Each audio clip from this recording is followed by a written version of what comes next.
Brad, when I read your chart through Astrovastu, I don't begin with furniture, colors, or decoration. I begin with the diagnostic engine. Aquarius Lagna, Rahu in Taurus, Moon in Leo, Saturn in Libra, Sun Mercury Ketu in Scorpio, Jupiter in Sagittarius, and Mars Venus in Capricorn. That tells me one thing immediately. Your home cannot be casual. Your home cannot be random. Your home cannot simply be beautiful. Your home has to become a structured, energetic instrument, one that stabilizes your mind, protects your emotional core, sharpens your career authority, regulates your relationship field, and keeps your private life from becoming a silent pressure chamber. Because in your chart, the house is not just a place where you live, it is where your karma gets amplified.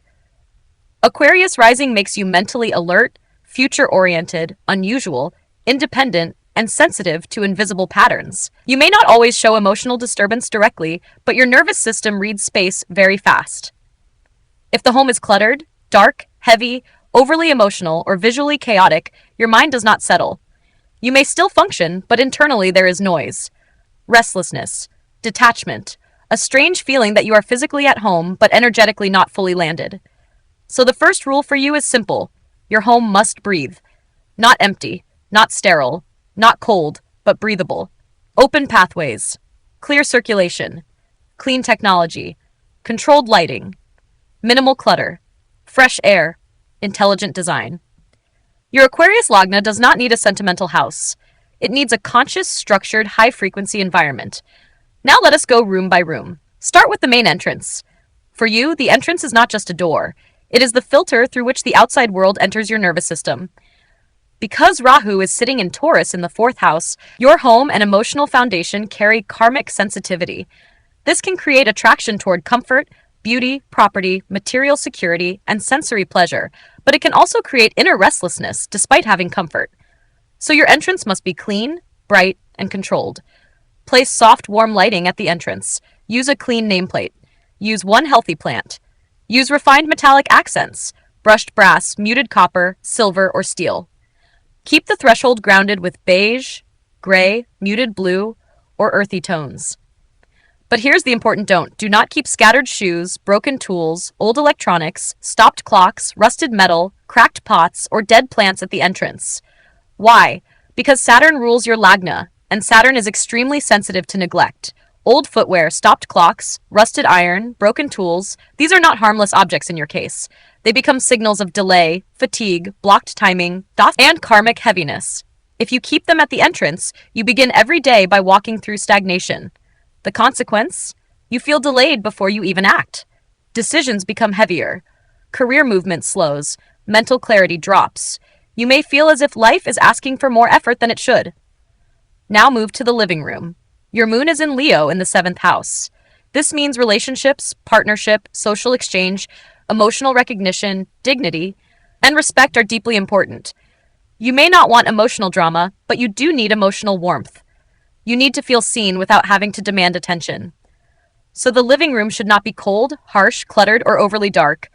The best living areas for you are north, northeast, east, or a light airy northwest.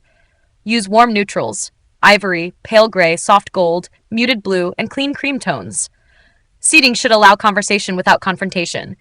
Use one clear focal point, art, a lamp, a refined spiritual or abstract piece, but do not overload the room.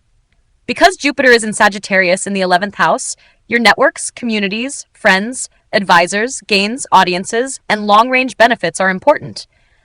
A clean north and northeast living space can become a gain amplifier. The right living room opens doors through people. But if this space is cluttered, over-decorated, ego-heavy, or visually noisy, the moon in Leo gets disturbed. Then relationship energy becomes dramatic. You may feel unappreciated. Others may feel judged. Social interactions may drain you instead of nourishing you. So do this. Keep the room dignified, open, and warm. Don't do this. Don't use aggressive red walls, violent art, too many screens, broken display pieces, or heavy dark furniture that blocks movement. Now the Northeast. For you, this is a sacred prosperity point because Jupiter is strong in Sagittarius in the 11th house. This is one of the blessings in the chart. Jupiter here can bring gains through knowledge, communities, teaching, guidance, global networks, mentors, and wise associations. But Jupiter will not tolerate impurity. So the northeast must be light, clean, sacred, and open. Place a meditation corner here. Use white, cream, pale yellow, or soft gold. Place clear quartz, a clean diya, a simple yantra, a wisdom symbol, or one focused spiritual image. Keep this area uncluttered. Keep it silent. Keep it elevated. Why? Because Jupiter in your chart wants to expand through wisdom and meaningful networks. When the northeast is clean, your life receives guidance. You make better decisions. The right people appear. Opportunities become more visible. You feel protected by meaning. But if the northeast contains a toilet, dustbin, shoe rack, heavy cupboard, cleaning chemicals, dirty storage, or dark unused material, Jupiter gets blocked. The consequence? Gains slow down. Guidance disappears. Confusion increases. You may still have opportunities, but you don't recognize which ones are wise. You may attract people, but not the right people. For you, the northeast is not decoration. It is your blessing portal. Now the kitchen. This is crucial because Mars and Venus are together in Capricorn in the 12th house. This combination can give disciplined desire, controlled passion, hidden expenses, private ambition, sensual restraint, and sometimes suppressed anger. It can also create sleep disturbances, relationship dryness, or spending patterns connected to comfort, pleasure, or escape. So your kitchen must be disciplined but warm. The best zone is southeast. Keep the stove clean. Keep counters organized. Use controlled fire colors: terracotta, peach, coral, muted orange, warm cream. Copper utensils or copper accents are excellent. Use bright but warm lighting. Why? Because Mars needs clean action. Venus needs beauty. Capricorn needs structure. If the kitchen is orderly, your energy converts into productivity. Your desire becomes disciplined. Food becomes grounding. Relationship warmth improves. But if the kitchen is dark, messy, leaky, too blue, too black, or full of water-heavy elements, Mars gets weakened and Venus gets irritated. Avoid aquariums, fountains, heavy blue decor, black dominance, and mirrors reflecting the stove. The consequence of ignoring this? Motivation drops. Arguments increase. Digestion becomes irregular. Expenses rise quietly. Passion becomes frustration. The private life becomes tense but unspoken. Also, do not argue in the kitchen. For your chart, emotional heat in the kitchen can disturb sleep, intimacy, and mental peace. Now the master bedroom. This is one of the most important corrections for Brad. Your moon is in Leo in the 7th house. Mars and Venus are in Capricorn in the 12th. Rahu is in Taurus in the 4th. So bedroom energy is directly connected to emotional security, relationship dignity, sensual warmth, rest, and hidden psychological pressure. The best bedroom is southwest. Use a solid bed, strong headboard, head toward south or west, paired side tables, warm beige, taupe, muted gold, warm gray, soft brown, heavy curtains, soft lamps, minimal mirrors, earthy materials, wood, stone, clay, woven textures. Why? Because the southwest grounds Rahu in the 4th. It tells the nervous system, you are safe. It gives structure to Mars and Venus in the 12th. It helps the moon in Leo feel emotionally respected. It reduces silent restlessness. Now the don'ts are non-negotiable. Do not place mirrors facing the bed. Do not turn the bedroom into a work zone. Do not keep laptops, office files, financial stress, sharp objects, broken mirrors, torn bed sheets, laundry piles, or cracked crockery in the bedroom. Why? Because Venus is already in a disciplined 12th house zone. If the bedroom becomes messy or visually broken, relationship sweetness reduces. Pleasure becomes duty. Sleep becomes shallow. Emotional warmth becomes performance. You may not fight loudly, but distance grows. The consequence is subtle but serious. You rest, but you don't recover. You share space, but intimacy feels controlled. You sleep, but the mind continues to work in the background. Now the study or home office. This is the professional command center of the chart. Your 10th house is Scorpio, holding Sun, Mercury retrograde, and Ketu. This is not an ordinary career combination. This is deep research, strategy, systems, crisis intelligence, psychology, hidden knowledge, investigation, transformation, technical depth, and unconventional authority. You are not meant to work in a noisy or casual workspace. Your office should be in the north or east. Face north for income clarity, analysis, communication, and skill-based gains. Face east for authority, visibility, decision power, and leadership. Use a solid desk. Closed storage. Clean cables. Focused lighting. Minimal but high-quality technology. Use deep green, graphite, ivory, muted blue, wood, bronze, or antique gold as accents. Keep confidential papers organized. Why? Because Sun in Scorpio needs authority through depth. Mercury retrograde needs a workspace that supports review, analysis, revision, and precision. Ketu in the 10th needs emptiness and focus. Too much clutter creates professional detachment and sudden disinterest. If your office is chaotic, the consequence is clear. Career power becomes fragmented. You may have intelligence, but output becomes irregular. You may have authority, but recognition becomes complicated. You may know the solution, but feel detached from the game. And do not keep broken electronics, old phones, tangled wires, dead plants, unread piles, old newspapers, or electronic junk in the office or North Zone. For you, this is not just clutter. It is mercury pollution. It creates communication blocks, analytical fog, business delays, and decision fatigue. Now let us talk about the career wall. Because your 10th house is Scorpio, your professional identity should not be decorated like a loud achievement board. It must be powerful, contained, and precise. Display a few credentials or achievements, not everything. Use one image of transformation, a phoenix, mountain, deep forest, abstract mandala, or geometric symbol. Keep the wall clean. Use a lamp. Use closed storage. Don't place garbage bins, waste broken lights, heavy darkness, or chaotic visuals in your career zone. Why? Because the sun is in your 10th house. If the career zone is dark or neglected, your status and vitality suffer. If Mercury is polluted, professional communication suffers. If Ketu is overloaded, you detach from your career path suddenly. The consequence? You may feel powerful internally, but unseen externally. Now the North Zone. This is wealth movement, income flow, communication, Mercury, opportunity, and business circulation.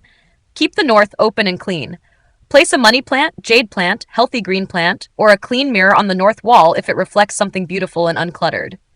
Keep financial documents organized. Use light gray, ivory, green, soft blue, or clean white.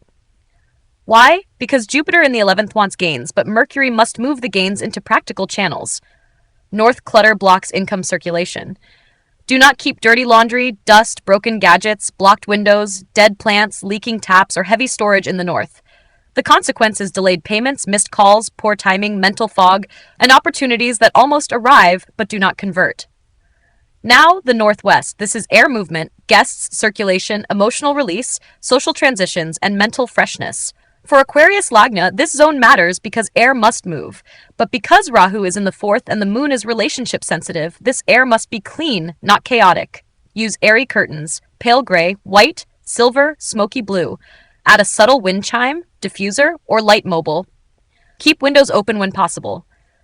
Use this for guest movement or light social energy. But do not put heavy cupboards, stale laundry, trash, too many tiny objects, fire decor, or tangled wiring here. Why?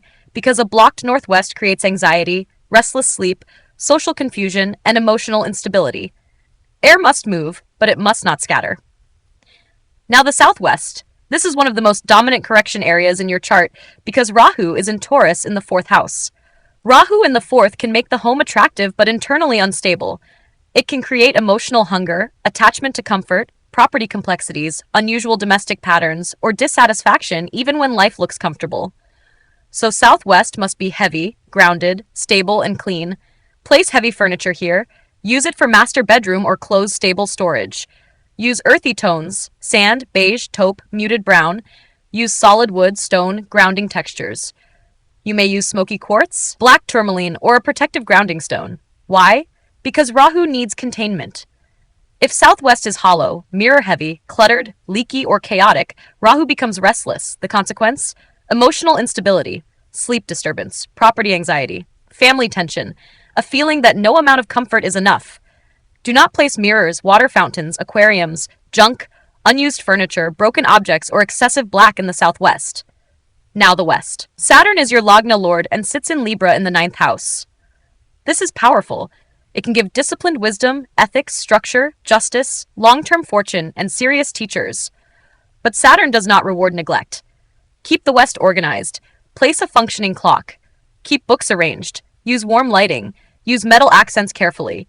Use charcoal, gray, indigo, deep blue, or muted brown, but balance them with cream or beige so the space does not become depressing. Why? Because Saturn in the 9th grows through time, discipline, learning, and moral structure. When West is clean, your fortune becomes steady. When West is neglected, life feels delayed. Do not keep old shoes, stopped clocks, old brooms, rusted iron, dusty shelves, broken tools, or dark abandoned storage in the West. The consequence? Career stagnation, mentor blocks, delayed results, heavy mood, joint fatigue, a sense that life is moving slower than your effort. Now the bathrooms and toilets. Best zones for you are west or northwest. Southeast can work if managed cleanly. Avoid toilets in northeast, southwest, east, or the center. Why? Northeast toilet damages Jupiter and guidance. Southwest toilet weakens stability. East toilet drains sun authority. Center toilet destabilizes the whole energetic field. If unavoidable, keep it dry, bright, ventilated, leak-free, and closed. Use salt bowls, soft light colors, and immediate repair of plumbing issues. Leaks are never casual in your chart. Leaks mean energy drain, money drain, emotional drain. Now the center of the home, the Brahmastan. Keep it open. Keep it light. No heavy furniture. No storage. No clutter. No dark carpet. No central blockage. Why? Because Aquarius needs circulation. Scorpio intensity creates density. Rahu in the fourth creates inner pressure. If the center is blocked, the whole house feels psychologically compressed. The consequence? Claustrophobia, detachment, fatigue, sudden frustration, and difficulty feeling truly present at home. Now let me simplify the dominant home corrections for Brad. First, southwest must be grounded. This corrects Rahu in the fourth and stabilizes emotional life. Second, northeast must be sacred and clean. This activates Jupiter in Sagittarius and protects gains, guidance, and blessings. Third, north must stay open. This keeps income, communication, and opportunity moving. Fourth, southeast must be disciplined. This regulates Mars-Venus in Capricorn and prevents hidden anger, expenses, and relationship dryness. Fifth, west must be ordered. This honors Saturn, your Lagna lord, and improves timing, discipline, and fortune. Sixth, the home office must be powerful and uncluttered. This supports Sun, Mercury, Ketu, and Scorpio in the 10th house. Your biggest do's are these. Do keep the entrance bright and clean. Do create a sacred northeast. Do keep the southwest heavy and stable. Do keep the office minimal, focused, and professionally sharp. Do use warm earth tones in the bedroom. Do keep the kitchen clean, warm, and fire balanced. Do organize wires, documents, books, and technology. Do repair leaks immediately. Do remove dead plants, broken clocks, cracked mirrors, unused electronics, and old footwear. Your biggest don'ts are these. Don't clutter northeast. Don't place mirrors facing the bed. Don't keep broken electronics in the north or office. Don't allow southwest to become hollow or chaotic. Don't use excessive red, black, or dark maroon throughout the home. Don't turn the bedroom into an office. Don't keep stagnant water, damp walls, or leaking taps. Don't let west become a forgotten storage zone. Don't make the house emotionally heavy. Don't design the home only for appearance. Because for Brad, appearance is not enough. The home must work. This is the deeper point of Astrovastu. Every planet in your chart is asking for a specific spatial correction.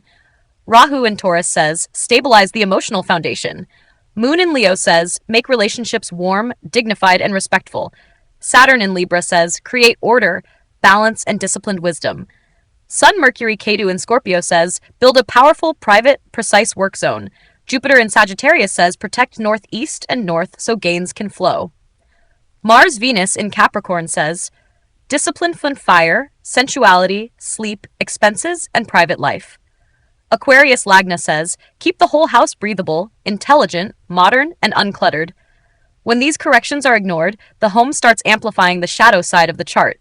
Restlessness, emotional distance, career detachment, relationship dryness, delayed fortune, sleep disturbance, and invisible anxiety.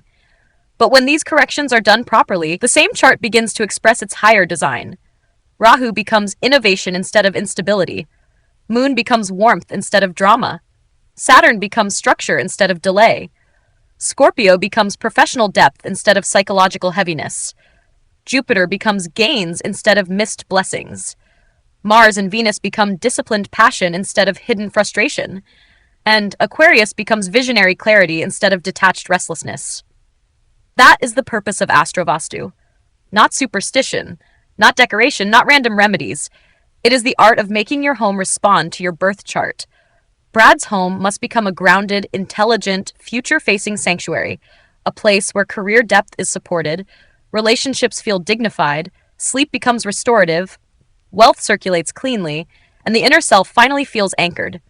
And this is why I always say, your home should not merely look good. It should work for your soul. If you want your own Astrovastu reading, where I decode your natal chart and identify which areas of your home are supporting you, blocking you, draining you, or waiting to be activated, get in touch with me. Let us make a home for your soul, one that is not just beautiful, one that works for you.